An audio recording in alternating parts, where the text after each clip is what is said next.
Кафе Бинэн дэлхийн 13 хооронд 1600 гаруй салбартай кофе шопын сүлжээ бөгөөд үүнд Солонгос, Америк, Хятадд хамгийн олон салбартай юм. Кафе Бинэн интерьер дизайн, засал чимэглэл, ур амьсгалаараа урлаг философийн төв болсон хуучны Европын кофе шопт очисон мэд сэтгэлийг төрүүлэх болно. Кафе Бинэгийн Монгол дахь аль бие усны нээлт өнөөдөр болж өнгөрлөө.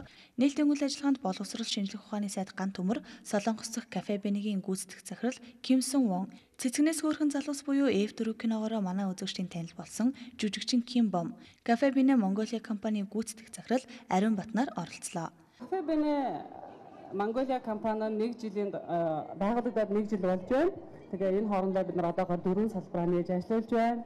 3 дахь салбар болох метро мол дахь энэ салбар маань анхны франчайз салбар буюу бас энэ бизнесийг бие дагаад авч явж чадах маш чадварлаг сайхан залуу ган зэрэг гэж залуу энэ салбарын эзнэр ингээд анхны франчайз салбарыг байгуулж байгаа.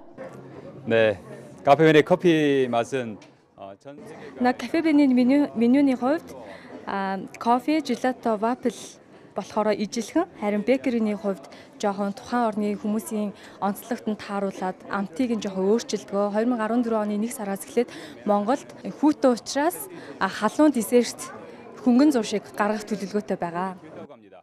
Кафе Бинэн кофений соёлыг түгээх их хотын завгүй иргэд хүүхэд залуучуудад найз нөхөдтэйгээ уулзаж чөлөөт цагаа зөв боловсон өнгөрөх газар нь байх зорилготой ба өглөөр дүүдэнэж орой хүртэл үйлчилдэг байна. Цаашид үйлчлүүлэгчтэй улам ойртох үүднээс ойрын 2 жилд Улаанбаатар хот даяар 20 салбар нэмж нэхэр төлөвлөж байгаа ба эдгээрийн дийлэнхийг франчайз хэлбэрээр олгохоор зорж байна.